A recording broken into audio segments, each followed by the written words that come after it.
Namo tassa bhagavato arahato samma sambuddhassa. Namo tassa bhagavato arahato samma sambuddhassa. Namo tassa bhagavato arahato samma sambuddhassa.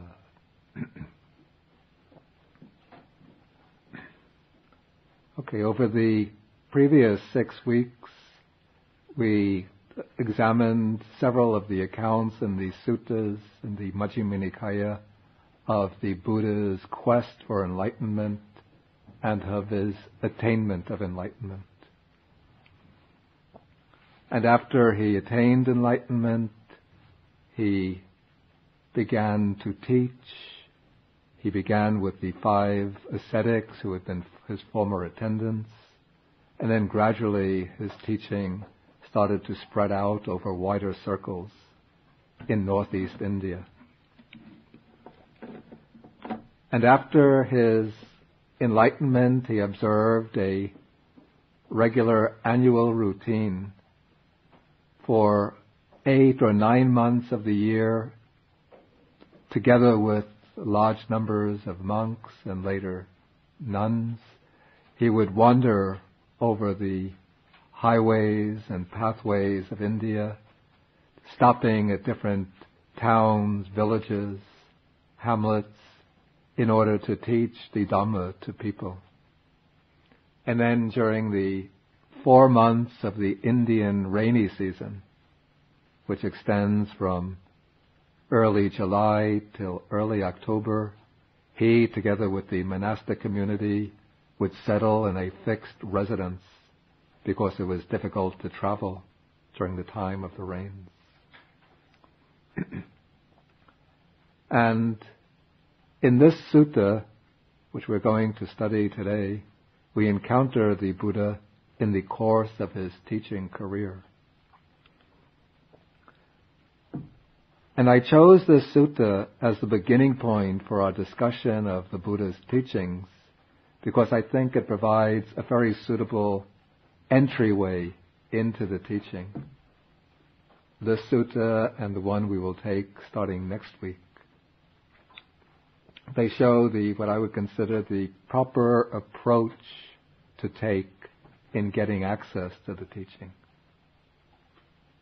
It's not so wise to begin just explaining what are the fundamental doctrines of Buddhism, but the Buddha was a very skillful, methodical teacher who would always adjust his presentation of the teaching to the needs, capacities, dispositions of the people to be taught. And this sutta is one in which the Buddha lays down a kind of what I would call a gateway or entrance way into the Dhamma for those who are not yet quite ready to place complete confidence in him. And I find this particular sutta extremely relevant to our own situation today, because like people in ancient India, we're constantly bombarded by a whole diversity of religious and philosophical teachings, all of them claiming to be the ultimate truth, the absolute truth, the only valid truth. And if one just blindly places faith in one without questioning, then one doesn't really have a chance to stop, pause, and investigate whether that teaching is sound, whether it is true, or whether it is even beneficial to oneself. One allows one's judgment to be swayed by emotional preferences, by biases, or sometimes one allows oneself simply to be overawed by the power, the skill, the impressive manners of a particular preacher, spiritual teacher, or religious guide.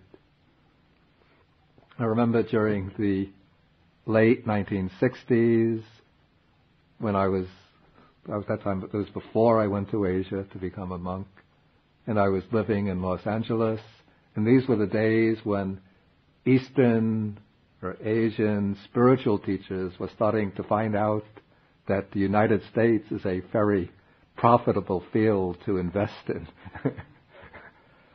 And in those days I was living in Los Angeles, and there were always announcements, news coming. This week, this great guru from India is arriving. He is the one who's bringing the divine message. A few weeks later, that one has fallen out of favor, and then there's another one who's arriving from India or from some other country. And then people are always praising their own gurus to the hilt, and then denigrating the teachings of others. And so many people, I was already a convinced Buddhist at that time, but many people that I met were very confused and utterly bewildered by the overwhelming diversity of teachings and by the sometimes extravagant claims that these so-called spiritual masters were making about themselves. And so I found it very useful when trying to help these people emerge from this kind of dogmatic rut into which they had fallen, to use the Kalama Sutta as a set of guidelines for them to follow. And also the Kalama Sutta is, in addition, it's also quite helpful in enabling us to overcome the opposite extreme. When one is constantly bombarded by this great diversity of spiritual teachings, some people, many people, grasp hold of one teaching to which they feel some connection, or to which they have some predilection, and then they claim this is the truth, and then they fall into this kind of hard dogmatic attitude, and then they become prone to condemn others, criticize others, and extol their own teaching, their own teacher as supreme.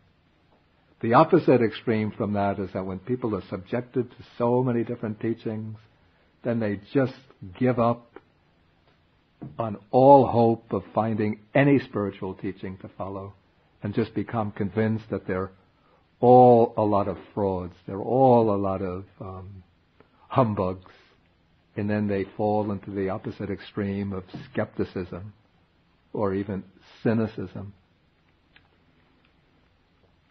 And so the Kalama Sutta, in this Kalama Sutta, the Buddha offers us several criteria that we can use to evaluate a spiritual teaching and see whether it is truly beneficial or actually harmful.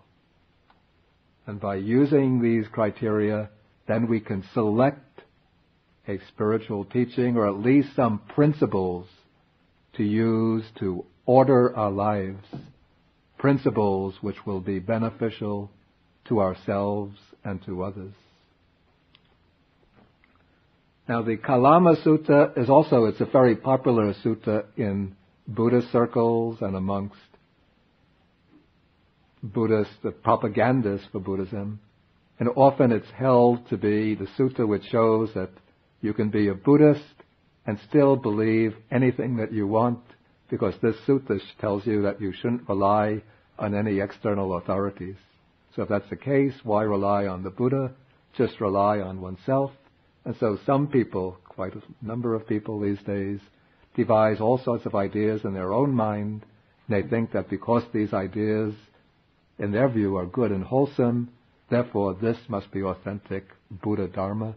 And so they go about teaching these ideas as true Buddhism.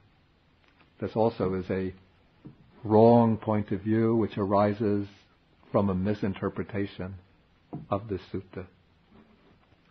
Okay, let us now look at the text itself.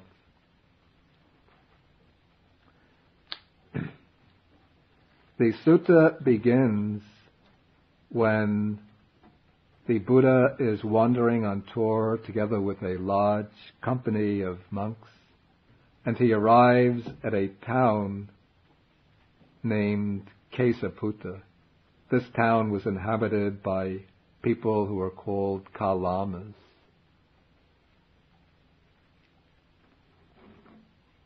And then at this time, the Buddha had already acquired reputation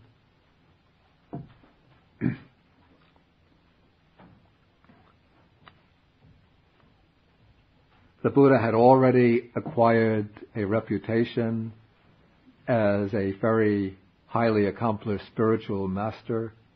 And so when the Buddha arrived at the town, then people began to talk about him, and they began to inform each other of what they had heard about this spiritual teacher, whom they refer to now by his personal name as the ascetic Gotama. And so they say that the ascetic Gotama, the Sakyan son, he was the son of the Sakyan clan, who went forth, who left the home life as a monk. He has gone forth from the Sakyan family, and he has arrived at Kesaputta. Now, a good report about that Master Gotama has been circulating thus. And in those days there were no newspapers or news reports, but word would spread from one town to another town, largely through traders, wanderers who would move from town to town. And so when a great spiritual teacher would appear on the scene, reports would circulate about that person. And so now there is a set of qualities that come down, ascribed to the Buddha in the suttas. Different qualities are ascribed to him, and as part of the process of simplification and preparing the suttas as edited texts, for all of these to be joined together in a set formula, a formula with 9 terms, which are the 9 standard epithets or designations for the Buddha. Okay, he is known as an arahant, that is one whose mind is completely liberated from all defilements. He is fully enlightened, one who has completely comprehended all the basic principles about the spiritual life. He is accomplished in true knowledge and good conduct, virtuous conduct. He is sublime, what this word actually means, one who has attained to the ultimate good. He is a knower of the world, the unsurpassed leader of persons to be tamed, the teacher of devas and humans, of gods and humans, the enlightened one, this is the word Buddha, and the blessed one. He makes known this world with its gods, the devas, with Mara. Mara is the evil one, the Buddha's counterpart of Satan. With Brahma, Brahma is one of the high-ranking divinities. And he makes known this generation, or this population of human beings, with its ascetics and Brahmins, with its lower devas, lower gods and humans, which he has realized through his own direct knowledge. He teaches a Dhamma, a doctrine that is good in the beginning, good in the middle, and good in the end, with the right meaning and expression. He reveals a holy life that is perfectly complete and purified. And so this is the report that the Kalamas have heard. Obviously, I would say that the compilers of the canon have put together this report from different terms that it must have been used and putting them together into one standard passage. Of course, this same description comes in the accounts when the Buddha arrives at other places along in the course of his tours.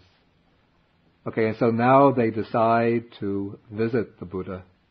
When the Buddha would arrive at a town, he would usually reside on the outskirts of the town, generally in a woodland or in a grove.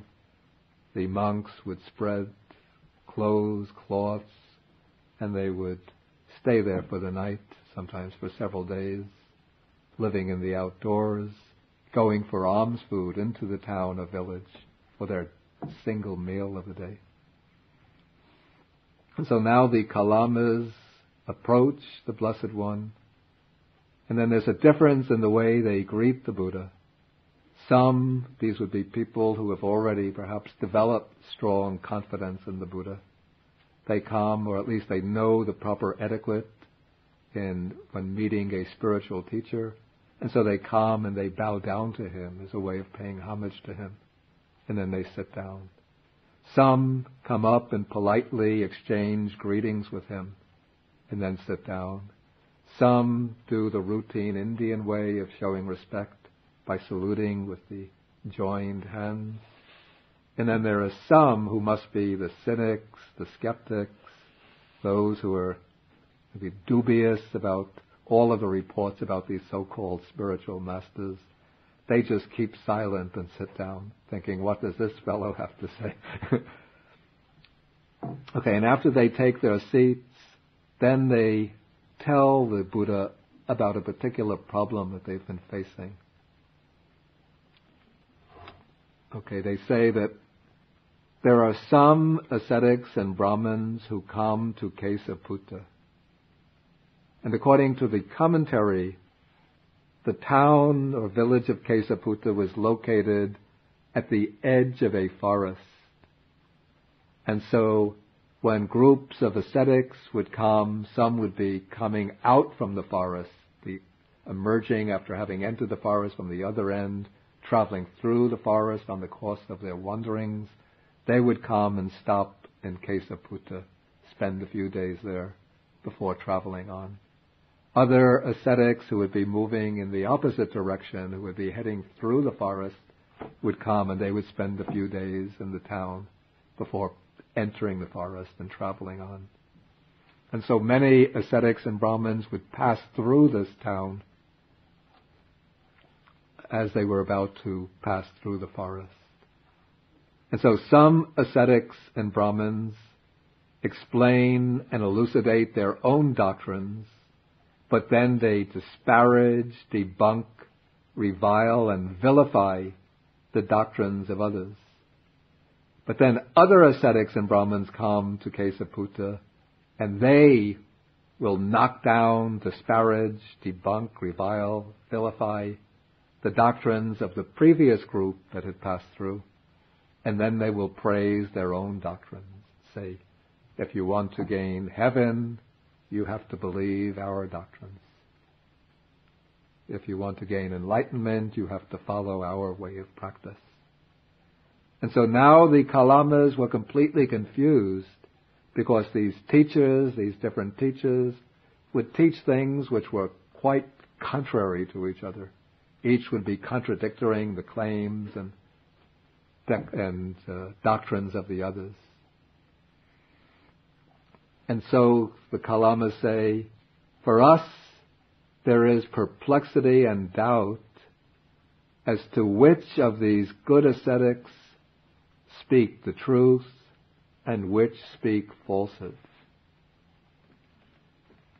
Okay, now one might think that this would be a good opportunity for the Buddha. Now he's caught these poor townspeople in the state of doubt and confusion. So now, if he had a very powerful public relations team, he might just have prepared the way for his arrival. Then he could have moved in and said, don't pay any attention to those fellows. I'm the one who has the truth. You just follow my teaching, and you will be able to gain enlightenment. But the Buddha didn't proceed in that way. But he took up the last sentence of the Kalamas, in which they say that they have perplexity and doubt as to what is truth and what is falsehood. And he actually encouraged them in this perplexity and doubt. He said, and this is, I think, quite almost unique amongst the great religious teachers of the world, instead of condemning doubt and criticizing somebody for having doubt, he says, it is fitting for you to be perplexed. It is fitting for you to be in doubt, because doubt has arisen in you about a perplexing matter. Okay, so now the Buddha is actually saying here that when one is subjected to conflicting points of view, and doesn't have any standard for judging between them, for evaluating them, then doubt is quite an appropriate starting point for one's investigation. But the Buddha is not saying that therefore one should become attached to this doubt, settle down in it, and then take doubt as one's point of view and reject any possibility of arriving at valid, certain, liberative knowledge. But rather, doubt is useful as, you could say, a clearing device for getting rid of the wide diversity of conflicting views and for opening a path which will enable one to use one's intelligence, one's own intelligence, to make assessments of different views. But now the Buddha is going to throw the kalamas back upon themselves, not proclaiming his own doctrine, not trying to convert them to the Buddha Dhamma, but to investigate together with the kalamas to see if there's any core, call this a hard core, of spiritual principles that one can rely on no matter what beliefs one is told to adopt, no matter what doctrines might be presented to one. Okay, so first the Buddha tells the kalamas what they do not have to rely on, what they can put aside, put in brackets, dispense with for the time being. And here he mentions 10 things, 10 what are usually taken to be sources of knowledge, or at least sources of belief, grounds of belief. First, he says, do not go by oral tradition. Yeah, I always like to write the Pali, even though one might not understand.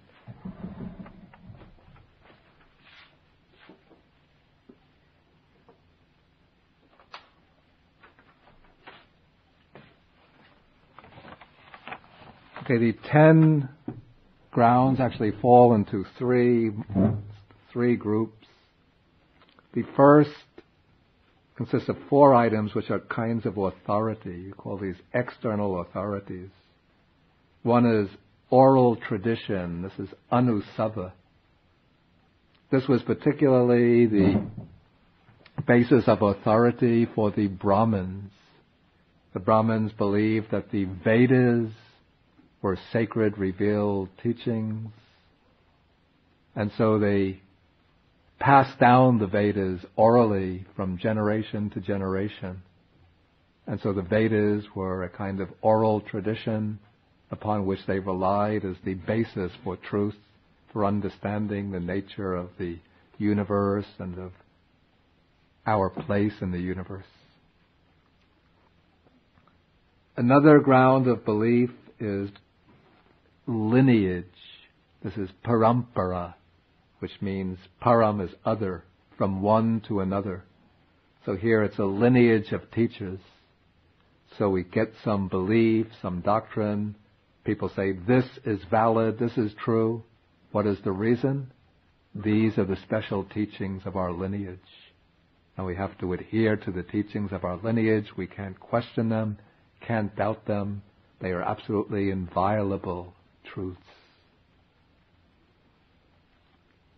The third is simply hearsay, or could even mean rumor, just what people say, what is general belief. So everybody says, for example, it's good to believe in God, and so you think, since everybody says this, then I must also believe it too, so I have to believe in God. Then there come a collection of scriptures, some set of scriptures. You say, this is a sacred book, this is a holy book, this is a divinely revealed book. You have to believe it's written on this verse, this page, so you have to believe it. Don't doubt it. If you doubt, you'll be condemned by the Almighty and sent to hell. So the Buddha is saying, don't go by any of these sources of authority. Then the The next 4 grounds are logical grounds. Actually, I don't really see very clear difference between the first 3, but they're different terms in Pali.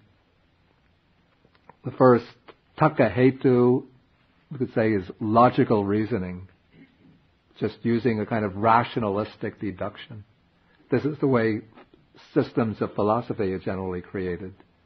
Philosophers begin by thinking out what is the truth, what is reality, how do we arrive at true knowledge. Then using their thought, they build up a system, and then they become convinced that the system is absolute truth. They proclaim the perfection of their system, and then maybe they take disciples, and then they become very famous philosophers with many, many disciples, followers all over, say, in Europe, in the European philosophers. Hegel arises, and 10, 20 years later, almost all the prominent philosophers are Hegelians. Then somebody comes along and they see this beautiful structure of philosophy created by Hegel. Then they look closely and they see a few little premises, unquestioned premises underlying the system, and say, hey, what if we question these premises? Then the questioning takes place, and then this whole grand structure of thought starts crumbling to the ground until next generation, nobody is a Hegelian. Okay, so this is logical reasoning. The next is inferential reasoning. That is, you begin with certain observable facts, then you start drawing inferences from these facts. The third is called akara parivitako. It's a reflection on reasons. I can't see how it differs from the others. Then the next one is called acceptance of a view after pondering it. This is ditti nijana kanti. That is, you hear a certain view, you consider it, then you think, I like this view. Somehow the view pleases your mind. Maybe it makes you feel happy. Some preacher tries to comfort you and tells you, this is a very nice system of belief. If you accept this, then you will be reborn in heaven. And it's not so much that you're overawed by the sources of authority that he appeals to, but you just consider the doctrine, and maybe it has some appealing feature, and so you like that view, and you accept it. Nowadays, many people like the view that there's no life after death. This is the only life we live, because if we accept this, then we can enjoy ourselves as much as we can right here and now. No need for observing principles of moral restraint, no need for developing self-control, no need for having a sense of conscience and self-control, but just do whatever you want, get as much pleasure as you want, as you can. And that has a lot of appeal, because it appeals to people's lower natures. Okay, and then comes the seeming competence of a speaker. Speaker comes, not like me, but one who's very gifted in oratory, a real orator, who can speak in flowery language, who has very impressive manner. He seems, maybe if he's a spiritual teacher, very self-controlled, or very magnetic, charismatic personality. And so one gets drawn to a doctrine, to a teaching, to a spiritual path by the personality of the speaker. And then the last one is regarding a particular ascetic, or is a religious teacher, as one's guru. The Pali word guru is actually the equivalent of Sanskrit guru.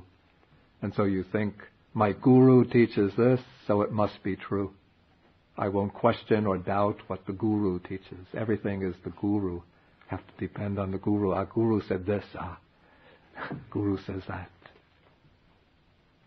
Guru contradicts what he said yesterday. Now he says something different. Doesn't matter. It comes from the guru. It must be true. guru behaves in that way, completely unscrupulous, but he says the fault is in my perception, so I have to do something to correct my perception. Okay, so the Buddha says, don't fall back and become attached to these sources of knowledge, but find out for yourself. And now the Buddha says, when you know for yourselves, these things are unwholesome, these things are blamable, these things are censored by the wise, these things, if undertaken and practiced, lead to harm and suffering, then you should abandon them. Okay, so here the Buddha gives us the first criterion for determining what are the things we should abandon, what are the things we should eliminate. And we'll see here the Buddha's technique or strategy in his teaching. Almost always when he presents the teaching, especially in ethical matters, he takes the subject matter has both a dark side and the bright side. And the Buddha begins by taking the dark side first and showing why and how that is to be eliminated. Then he will take the bright side and show why and how that is to be cultivated or developed. And so now he takes the things which are to be abandoned, and the criterion for abandoning them is that you know for yourselves these things are unwholesome and blamable, but then these things are censored by the wise. In a way, there's a little contradiction here, since here there's a very light appeal to some external authority. One has to consider who are the wise people and what are the things that they condemn, that they censor. And then one also has to consider the consequences of the action. What happens if one acts in these ways, if one puts these courses of behavior into practice? If they lead to harm and suffering, then you should abandon them. Now, if you make a statement like this to people who lack a high moral sense or who lack a keen faculty of discrimination, you could be inviting disaster, I have to say. But it's said, according to reports in the commentary, that the Kalamas were reputed to be a people very intelligent and already with some keen moral sense, some strong commitment to good behavior. And so the Buddha felt confident in giving them this advice. But even then, the Buddha didn't simply leave them with this advice and then walk away. But now the Buddha is starting to guide them through the process of question and answer. He's going to guide them and direct them in the direction that he wants them to follow. And so the Buddha asks, what do you think, Kalamas, when greed, hatred, and delusion arise in a person, is it for his welfare or his harm? Now the Buddha has taken for examination 3 mental states, which in the Buddha's own system, in his own doctrinal framework, the framework of his own doctrine, are called the 3 unwholesome roots. These are the 3 akusala mula. These are greed, hatred, and delusion. And according to the Buddha's teaching, all unwholesome states of mind, it is all states of mind which are morally blameworthy, which are unhealthy, self-destructive, all of those states of mind originate from these 3 underlying mental defilements. The most fundamental of the 3 is delusion or ignorance, which means not understanding things as they really are.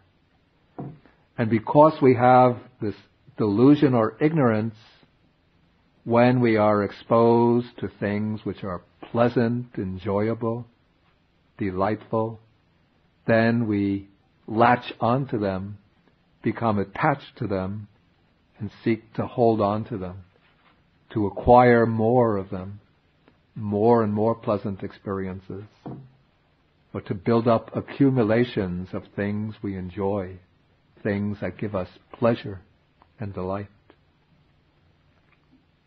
But when we are exposed to disagreeable things, disagreeable experiences, disagreeable persons, there arises dislike, aversion, or at the extreme end, hatred.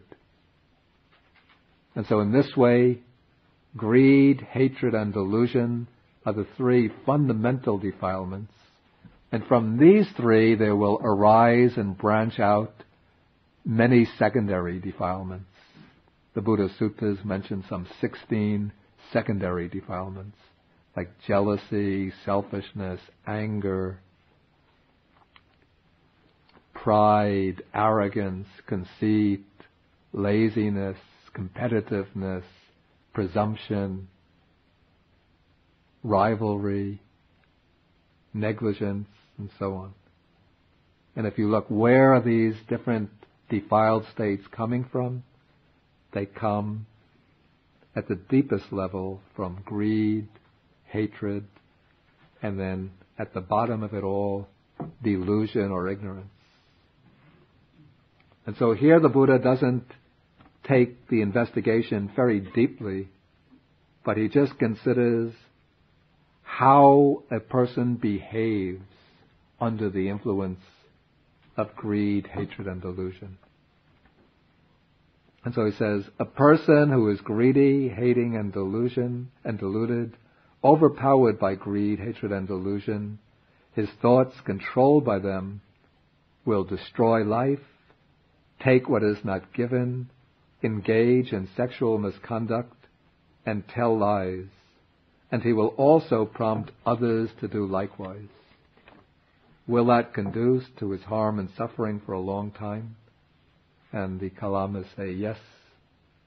Actually, the word here is Bhante. It's translated Lord as though they accept him as teacher. But the word Bhante could be just a respectful term for a spiritual teacher. At this point, the Kalamas are not yet the Buddha's disciples, but they would address probably any revered ascetic they would address as Bhante. And so the Kalamas, since they are thoughtful people, they see that greed, hatred, and delusion drive a person into unwholesome types of action, unwholesome types of behavior. And they see that this type of behavior will be harmful to, first of all, to other people. Most obviously, when one kills, steals, commits adultery, or speaks falsehood, it will be harming others. And they will also realize that this person will be harming himself, even if one discounts any idea of an afterlife. But in this life, the person will be creating blemishes in his own character, destroying the moral fiber of his own mind. And so they agree with what the Buddha has said. Then the Buddha questions them further. Are these things wholesome or unwholesome? They're unwholesome. Blamable or blameless? They're blameworthy. Are they censored or praised by the wise? And of course they are censored by the wise. And undertaken and practiced, do they lead to harm and suffering or not? Or how is it in this case? And the Kalamas say, if they're undertaken and practiced, then they lead to harm and suffering. And so now the Buddha has enabled them to see for themselves that any type of action motivated by greed, hatred, and delusion is unwholesome action. And so one should avoid the most obvious types of behavior motivated by greed, hatred, and delusion. That is killing, stealing, sexual misconduct, and false speech. And these four principles of right behavior are, within the Buddha's teaching, the first 4 of the 5 precepts. The 5th precept is to abstain from taking intoxicants. Taking intoxicants is not so heavily evil in itself. It's not really a moral transgression in itself. So the Buddha doesn't speak of it here. But if a person uses intoxicants, then the intoxicants cloud the mind, they suppress the voice of conscience, and then over time that person will be ready to act in any way, without regard for his own conscience, without regard for the opinions of others.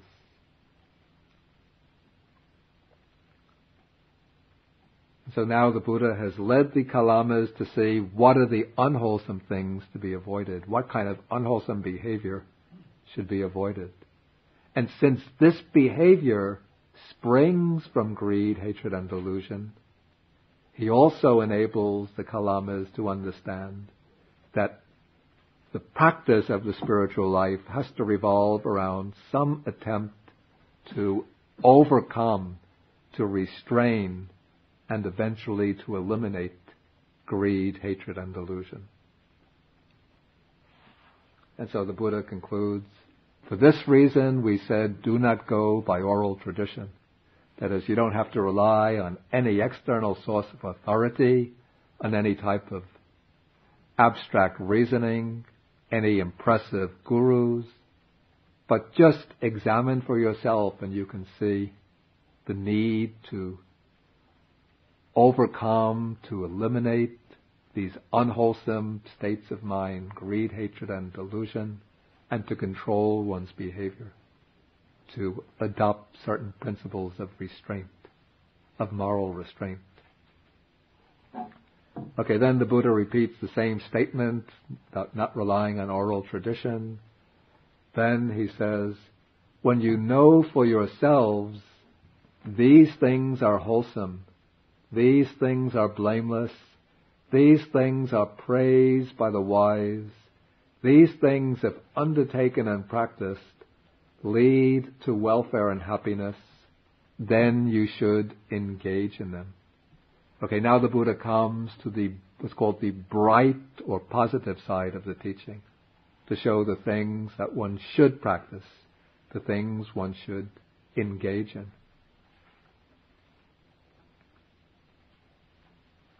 And so he continues the questioning in order to bring out what is wholesome.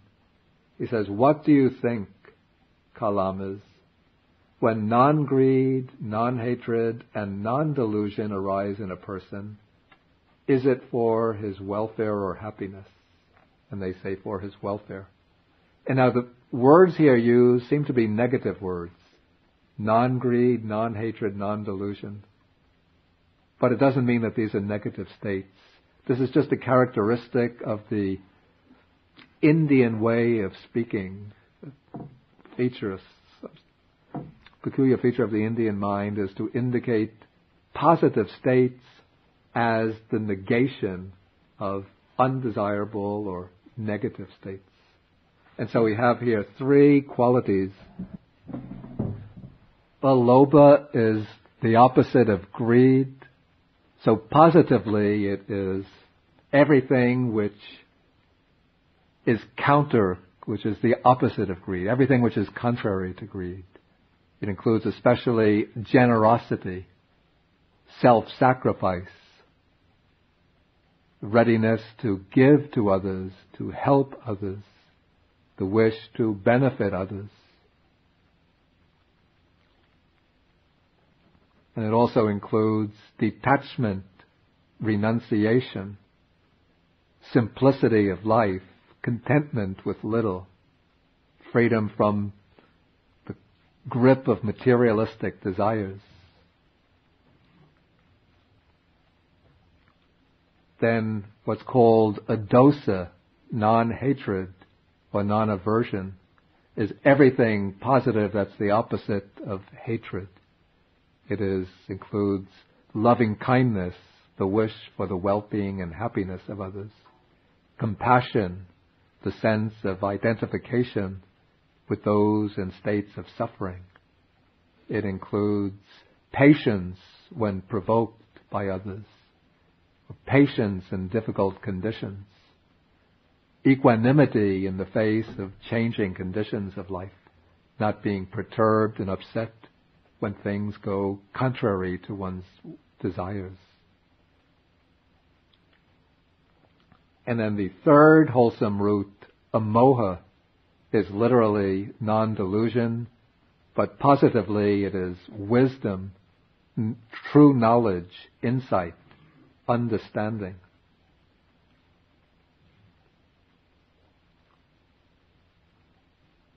And so then the Buddha questions the kalamas, when non-greed, non-hatred, non-delusion arise in a person, that is, when a person is generous, loving and compassionate, and wise with true insight, is it for that person's welfare or harm? And of course they say it's for his welfare.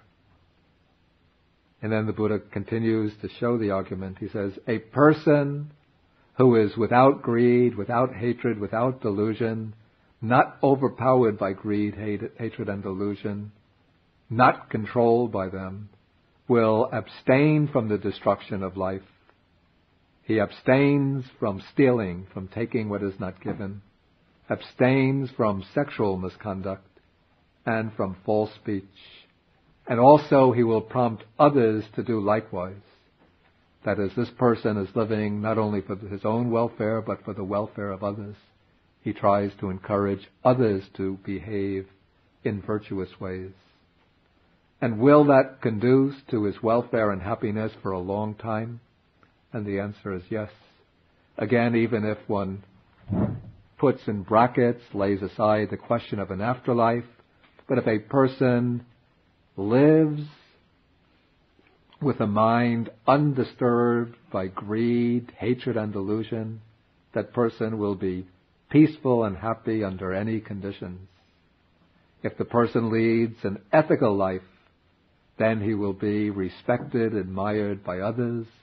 He will be confident in his interactions with others, and he will be quite a respected person in his community.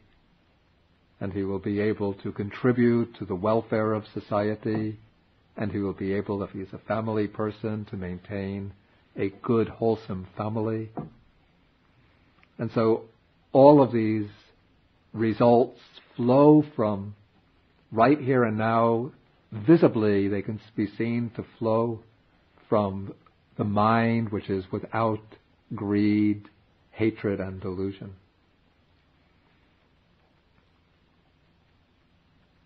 And so then the Buddha questions the kalamas, are these things wholesome or unwholesome? They're wholesome. Are they blamable or blameless? They're blameless. Are they censored or praised by the wise? They're praised. Undertaken and practiced, do they lead to welfare and happiness or not? Or how is it in this case?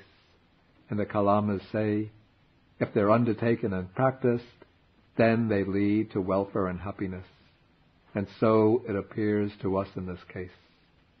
Then the Buddha concludes and says, it is for this reason, kalamas, that we said, do not go upon oral tradition, and so on.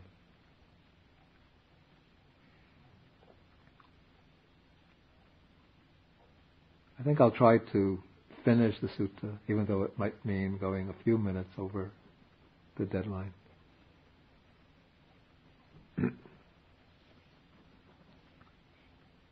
Okay, now at this point, the Buddha has shown, we might call, he's established the validity of wholesome means, wholesome expressions, let me get the right expression, of wholesome conduct as a basis or foundation for the spiritual life. Because his discussion so far has focused on what types of conduct should be abandoned, what types of conduct should be practiced, should be undertaken. But now the Buddha is going to go a step further and show how a disciple can purify to some extent, to purify the mind and experience the benefits of mental development here and now, and confirm the validity of mental development as an important facet of the spiritual life. And so the Buddha takes the case of a disciple who is going to develop what are called the 4 infinities, or 4 divine abodes in this life. The 4 divine abodes are 4 meditative states, which involve the expansion, the extension, without any boundaries, without any limits, of the qualities of loving kindness, compassion, altruistic joy, and equanimity. Each of these 4 qualities has a somewhat different flavor. Loving kindness, or metta, is the wish for the welfare and happiness of others. Compassion, karuna, is the wish that those afflicted by suffering be free from suffering. Altruistic joy is rejoicing in the happiness and well-being of others. And equanimity is, in relation to other beings, is not having favorites amongst beings, not regarding some with favor, not regarding others with disfavor, but having a balanced and equal outlook upon all beings.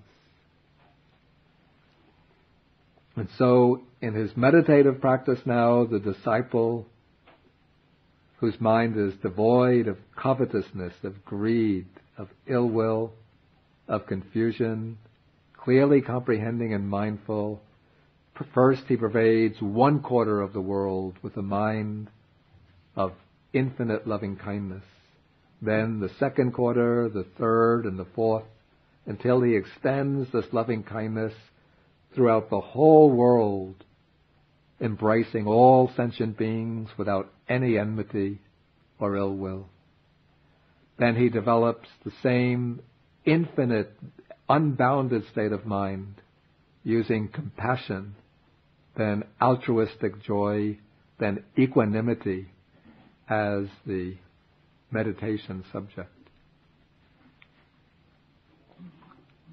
And now the Buddha points out that when a noble disciple has made his mind free of enmity, of ill will, by this practice, when his mind has become undefiled and become purified, then he wins 4 assurances in this very life.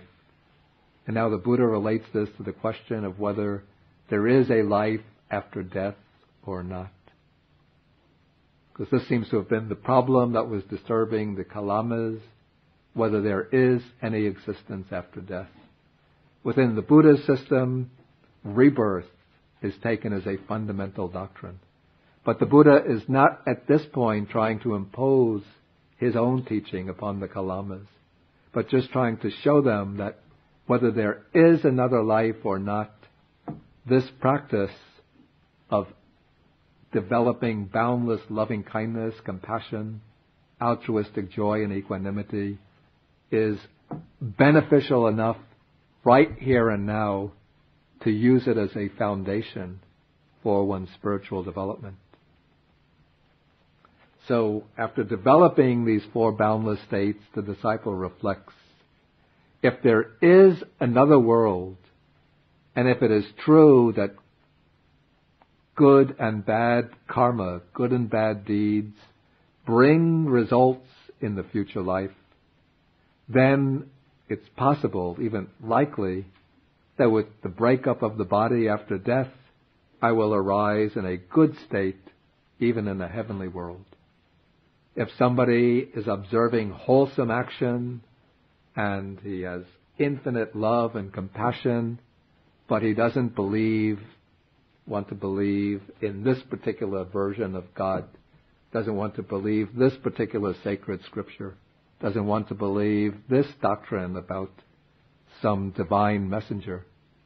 Is it conceivable that this person, and there is a life after death, is it conceivable that if there is an almighty, all-loving God, that God will condemn this person to hell, a person with infinite love and compassion?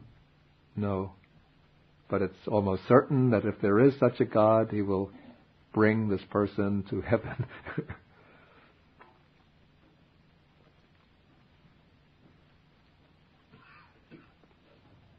And so the person has that assurance.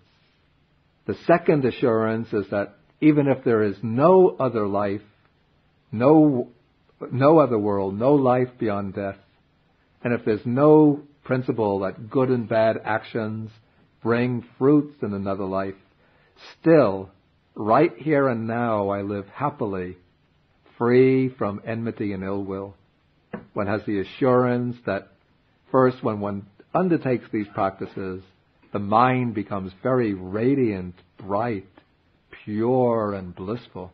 So one experiences great bliss and contentment right here and now. And one knows that one doesn't have any enmity towards anybody. One can be friendly towards everyone, ready to help everyone. A mind which is open and accepting of everyone.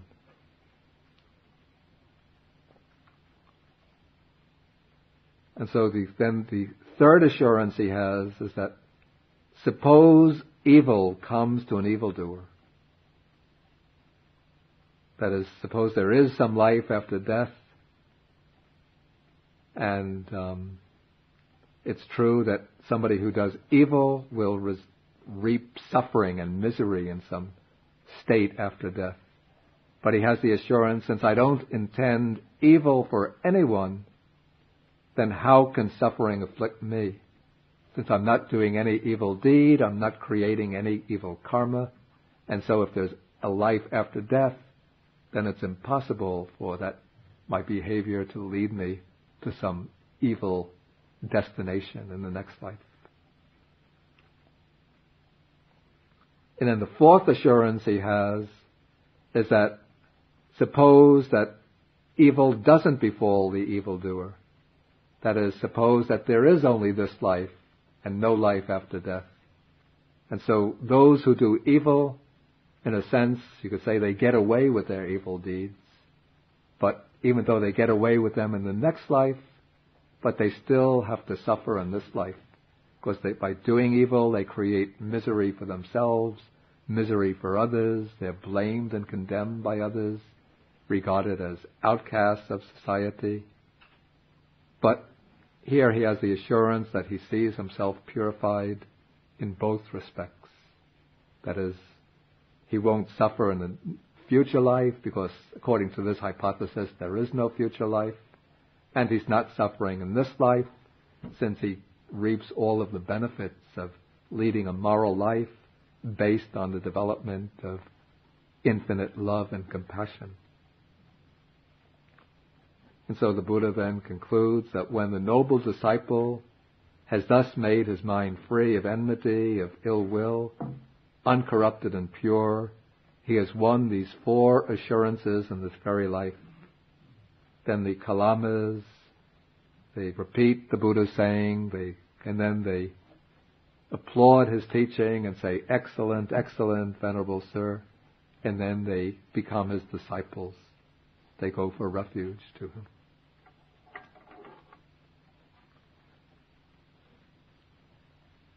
Okay, this is the explanation of the Kalama Sutta. If there is any questions or any comments, please feel welcome to ask. Oh, okay. I pointed in the back. Yeah. Please. In reference to the quarters. The four quarters, yeah. Yes. Is it the four quarters? Are they related to the other words there? Above, below, across? Actually, the four quarters are. Maybe a better choice would be the four directions or four regions. East. What direction do we go? East, south, west, north.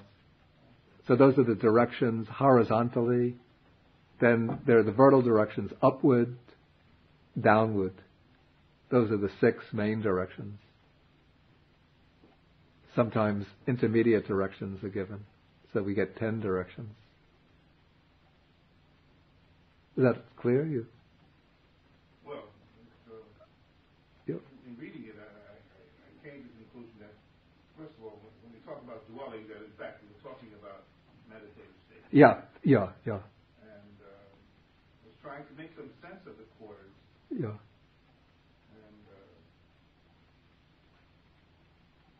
And I tried to relate it to the words that they were using. Yeah, okay, this is the way it's done, actually. Perhaps I should have... Above, meaning the heavens. Below, meaning, the lower realms, maybe. Lower realms. Or even it could be... Because there was no concept of round world, right? So down is lower realm. Well, there will still be beings living on the earth, yeah, But under the ground. That's the third one, the cross and beyond, the cross and everywhere. So what could be the fourth? I thought the fourth may have been inside, inner space. No, the fourth is... Let's see. But that's just what Yeah. I came to, not knowing. Oh, I see. No. Okay. So what one does... I didn't want to elaborate on this practice just now. But when one is developing the loving kindness, after one arouses and strengthens the initial mind of loving kindness, then one sends that mind to the first eastern direction, so that one wishes that may all beings in the eastern direction be well and happy. May they all be well, happy and peaceful. Well, happy and peaceful. Then one goes to the east, the southern direction. May all beings in the south be well, happy and peaceful. Then one radiates to the western direction. May all in the west be well, happy and peaceful. Then to the north. May all in the north be well, happy and peaceful. Then radiates above, all beings living above the earth. It could include perhaps birds or insects, and as well as other beings, the beings in the heavenly worlds. And below could include also insects, other creatures living underground, as well as the beings in the lower worlds. And then after radiating in the different directions, then one brings all of the directions together. So one just simultaneously pervades the entire world with the mind of loving kindness, not differentiating the directions.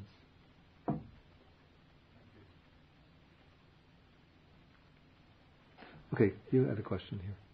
Yes, sir.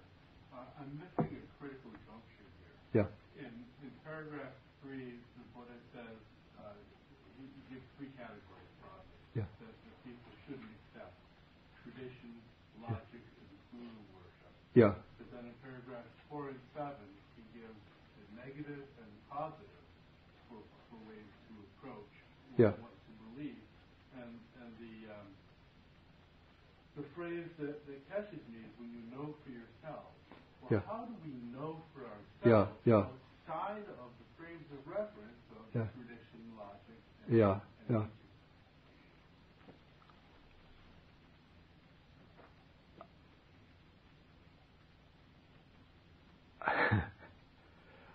I think this can be something that one can ascertain for oneself just by examining first what is the effect of greed, hatred, and delusion on the quality of one's own mind.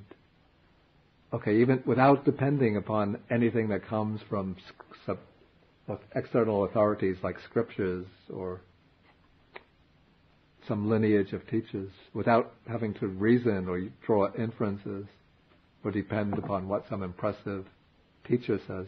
One just looks at one's own mind and sees when the mind is governed by greed, is one really happy and content? But one sees that, to the contrary, one is driven into compulsive patterns of behavior, which are harmful to oneself and harmful to others. And then if one examines when the mind is gripped by hatred, by anger, is that hatred, does one have a peaceful and pleasant mind in that state, that condition? Or is it rather a mind which is oppressed, burning, searing hot with that destructive force of anger and hatred? And when the mind is bewildered and confused, does one really feel content or satisfied? I think that is something that can become clear, independent of any external frame of reference. But I guess that leads to a secondary question. Yeah. And this returns to something you said at the very beginning in your introduction. Is somebody who teaches without greed, hatred, and delusion then automatically teaching the Dhamma? I would say that somebody who is technically somebody who has eradicated greed, hatred, and delusion is an arahant, the liberated being. And so what that person teaches will automatically be the Dhamma. But there are different ways of different degrees of overcoming greed, hatred, and delusion. And so somebody like, even accomplished spiritual teachers in other systems can have reduced a great deal of their greed, hatred, and delusion. And so they can teach things which maybe don't correspond completely with the Buddha's teaching, but still one would say that they are wholesome teachings, beneficial teachings. In the second category, the Buddha said that we cannot depend on logical reasoning. Yeah. But we have another way of Yoniso-manasikara. Yeah. Yeah. Is there anything to do with this? Yoniso-manasikara is a quite different term. Yoniso-manasikara. Do we use logical reasoning in this? Because Yoniso means reason. Yeah. I would say Yoniso actually means more careful, close consideration. And Yoniso-manasikara would be used in a somewhat different context from this. What is meant here is a type of reasoning that will be used by philosophers who are out to establish particular systems of thought. Well, not only Greek, it could be Greek, French, Indian, Chinese. Yeah. German. Any type of attempt to establish a system of thought purely on the basis of logic, reasoning, inference. Yoniso-manasikara is more, I would call it, careful, close consideration of one's own experience, sort of putting one's own experience under the microscope and examining what is happening on different occasions of experience. Any further questions? How about our newcomers right in the back? Is this clear for? Do you get a copy of the? Okay, you take that home with you. Okay, if there's no further questions, then we will stop now. And then next week, we will take Sutta number 60, which is somewhat akin to the Kalama Sutta, but it is more detailed, and also it actually uses more diversified arguments. And don't be intimidated by some of the statements of the points of view against which the Buddha is arguing. I'm not going to have to explain them all in detail. Now, we have an announcement here from Dao Ming has informed me that he is able to make CDs of the first 6 talks that I gave on the suttas. These are MP3 CDs. So if anybody wants to get a CD, MP3 CD, get a CD, MP3 CD, get a CD, MP3 CD, get a CD, MP3 CD, get a CD, MP3 CD, get a CD, MP3 CD, get a CD, MP3 CD, get a CD,